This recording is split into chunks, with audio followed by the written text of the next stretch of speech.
In Murdered Soul Suspect, you play as Detective Ronan O'Connor, who is chasing after a wanted serial killer. During an investigation, Ronan is thrown from a second-story window and subsequently shot by the Bell Killer. Ronan returns as a spooky ghost and must solve his greatest case yet, his own murder! Woo! The core gameplay in Murdered Soul Suspect is doing a series of investigations in the various areas you visit. These manifest as collecting clues at a crime scene and then making an assertion on what clues are relevant to point you to the next investigation. Critical clues often come complete with a cutscene, which usually makes it completely obvious which are the answers to the investigation. Otherwise, you're walking around, talking to people, going from place to place. Your ghostly mechanics are simple and never really expand. You can pass through most objects, but are restricted by some others. You're shown that you can possess people and influence them for information, but this mechanic basically disappears after the halfway point. You gain the ability to teleport a short distance about halfway through, but it's barely used throughout the game. There are some cool sections involving poltergeisting inanimate objects like printers, soda machines, and telephones to distract people, but they are so easy and so bare bones that they're just not even that noteworthy. Occasionally you do have stealth combat sections versus demons. To kill them, you have to sneak up behind them and complete a button prompt. It really has no place here. It feels like they needed to have something action-oriented when Murdered Soul Suspect just needed to be a murder mystery. Graphically, it's decent. It's not something that will stick with you for being amazing or completely terrible. The facial motion capture is pretty good, but a lot of the stock characters look pretty bland next to all the main characters. You can interact with a lot of these stock characters, so the quality discrepancy is quite notable. There are some cool features of being a ghost. The old bits of Salem that are strewn around as a way to restrict your movement kind of add some character to the otherwise standard modern town aesthetic. There is a lot of voice acting, most of it is reasonable. There are some flaws, mainly when characters are talking in the background and you initiate a conversation. People will talk over each other. Was that before or after the trials? Oh, good Hey, buddy. question.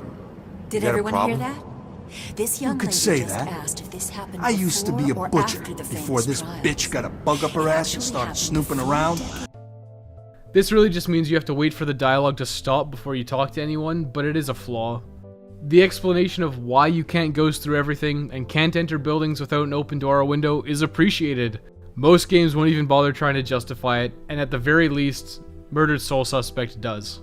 We can't enter the buildings the people of Salem have consecrated, save through an opening. An open door or a window. But once inside, walls and doors hold no power over us. You'll know the ghostly objects we can't pass through by their blue glow. It will all seem logical in due time. A few technical problems were experienced. During the first introduction to the demons and stealth mechanics, a trigger simply did not occur and it locked the game. This required restarting from the last checkpoint. This happened twice throughout the game. The loading times feel excessively long, especially after a death or having to restart due to a technical problem. The characters are fun, and the dynamic of Ronan being a ghost and not being able to interact with anything or anyone in the same way is enjoyable through most of the story.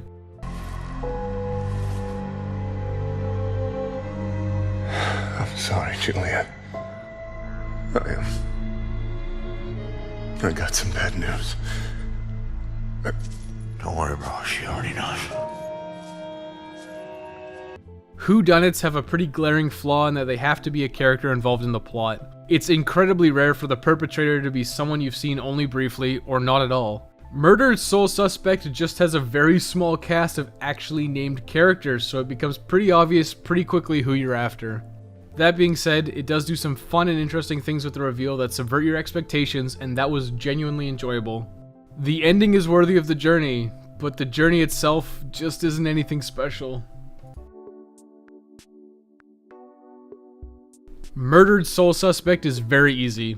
The only trouble some players will have is the stealth segments and being hit by the occasional ghost train. The stealth sections are often more tedious than actually challenging. It's just a lot of waiting around for opportunities to get executions on the demons. If you ever are spotted, you can get away by just running and hiding by jumping from cover to cover to the point where it's completely mindless.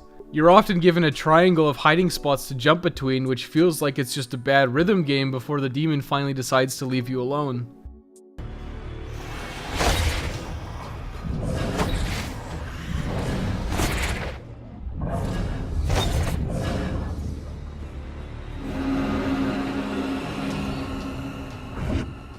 Some of the encounters, it's totally possible to just run past them to the exit. This is great, but a few do require at least some investment in killing at least one of the demons, and it's a chore to do so when you're really just looking for the next investigation. The investigation segments themselves are impossible to lose. You can do them by brute force. Anytime a clue is deemed incorrect for the solution, it's marked as red and you're simply forced to try again with one less potential solution. This also applies to trying to solve a case early before you've collected all the clues. You're simply told you don't have the right clue yet and to keep looking, which eliminates all of your other clues.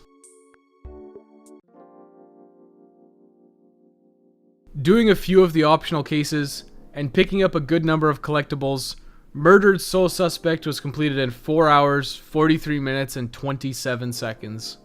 Some of the critical case elements just take a lot longer to find than you'd want. They're always in a condensed area, but some clues are hidden, which can take a while for them to find. This often resolves in just running laps around the area until you finally spot the one thing you missed and you needed to progress. There is a bit of backtracking, and you go through an area a second time, which feels like unnecessary bloat. It's made worse because it's so close to the finale that you're looking for the conclusion just to be forced to do something that didn't really need to be in there instead. There is just far too many stealth sections in the final 3 or so areas of the game. The stealth sections add nothing meaningful to the gameplay and just bloat the runtime through waiting around. If you're ever killed during one of these segments, checkpoints are often quite far away, forcing you to repeat larger sections than necessary just to get another attempt at the stealth segment. There are some extra cases, conversations, and collectibles you can choose to hunt down in Salem. The extra cases can be interesting, but overall they aren't really anything you should go too far out of your way for unless you're aiming for absolute 100% completion. The conversations with other dead people are often just cool little tidbits that make you think, oh that's neat, or that's kinda creepy, then you immediately forget about them. To be honest, it's the best thing that ever happened to us. No more pesky walls or locks. Now I can watch her. Watch her every move. Forever.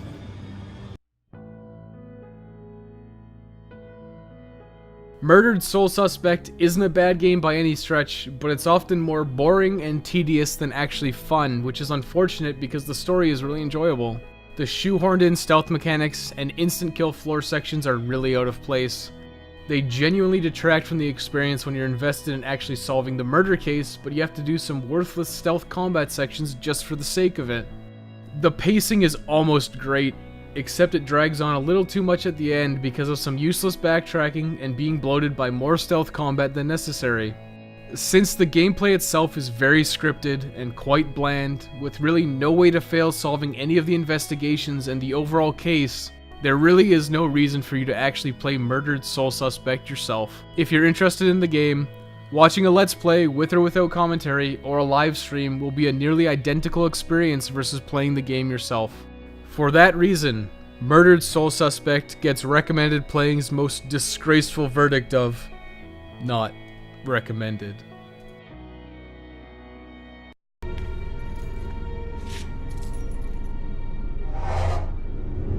Damn it. My mom gave me that gun.